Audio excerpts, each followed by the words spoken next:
বাংলাদেশের গভর্নমেন্টকে আমি বিনীত অনুরোধ জানাবো, শ্রম মন্ত্রণালয়কে অনুরোধ জানাবো, এয়ারপোর্ট অথরিটিকে অনুরোধ জানাবো, আমার শ্রমজীবী ভাইদের সাথে ভালো আচরণ করুন। বিশেষ করে যতগুলো দূতাবাস আছে, আমার শ্রমজীবী ভাইদের যে কোনো কাজকে অগ্রাধিকার ভিত্তিতে আপনারা সার্ভিস দিন।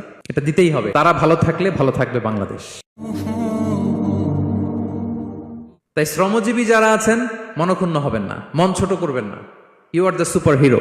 You are the superhero. You are the remittance fighter of our country. এজন্য রাস্তা দিয়ে যখন হাঁটবেন, বুক ফুলিয়ে হাঁটবেন, আর বস্তা ভরে টাকা নিয়ে দেশে ফিরবেন। ঠিক কিনা বলেন?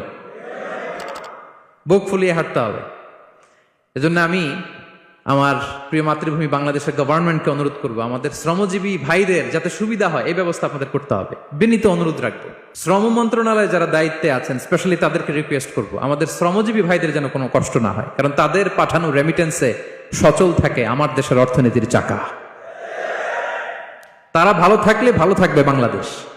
Very simple. ঠিক কিনা বলেন? আমার যে ভাইটা পরিচ্ছন্নতা কর্মী, রাস্তা ক্লিন করে, এয়ারপোর্টে ওয়াশরুম ক্লিন করে, একজন পরিচ্ছন্নতা কর্মী, তারও 20 থেকে 30 হাজার টাকা বাংলাদেশে ঢোকে প্রতি মাসে। আপনি চিন্তা করতে পারেন? হ্যাঁ, 6টা মাস যদি রেমিটেন্স বন্ধ হয়, শ্রীলঙ্কার চেয়েও খারাপ অবস্থায় বাংলাদেশে চলে যাবে। Just only 6 months. ভয়ঙ্কর অবস্থা হবে বাংলাদেশের। এটা আল্লাহর পক্ষ থেকে একটা স্পেশাল রাহমা, মার্সি এন্ড ব্লেসিংস, যে আমাদের রিজিকের তাগিদায় সারা বিশ্বে যে কাজ করতে হয়, আমরা কাজ করি আর দেশে টাকা পাঠাই, আর সচল থাকে আমার দেশের অর্থনীতির চাকা। আলহামদুলিল্লাহ পড়েন। সো বাংলাদেশের গভর্নমেন্টকে আমি বিনীত অনুরোধ জানাবো, শ্রম মন্ত্রণালয়কে অনুরোধ জানাবো, এয়ারপোর্ট অথরিটিকে অনুরোধ জানাবো, আমার শ্রমজীবী ভাইদের সাথে ভালো আচরণ করুন, তাদের সাথে কোঅপারেট করুন। বিশেষ করে যতগুলো দূতাবাস আছে সারা বিশ্বে, বাংলাদেশের যে মিশনগুলো, দূতাবাসগুলো, আমার শ্রমজীবী ভাইদের যে কোনো কাজকে অগ্রাধিকার ভিত্তিতে আপনারা সার্ভিস দিন। এটা দিতেই হবে। ঠিক কিনা বলেন? তারা ভালো থাকলে ভালো থাকবে বাংলাদেশ। তো এই জন্য শ্রমের কোনো বিকল্প নাই। নিজ হাতে উপার্জিত অর্থ, নিজ হাতে উপার্জিত কামাই, এটা শ্রেষ্ঠ কামাই। তো আলহামদুলিল্লাহ আজকের অডিয়েন্সের মধ্যে শ্রমজীবী ভাইয়েরা বেশি। আলহামদুলিল্লাহ পড়েন।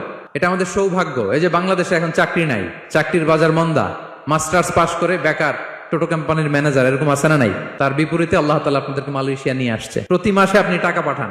আলহামদুলিল্লাহ।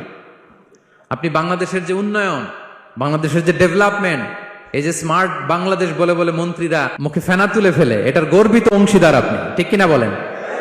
আপনি গর্বিত অংশীদার। You are the contributor. You are the real contributor. আপনার অবদানে বাংলাদেশ আজকে সচল। আলহামদুলিল্লাহ। সো মন ছোট করার কোনো সুযোগ নেই। Be a part of our vision. Do listen and share the khair.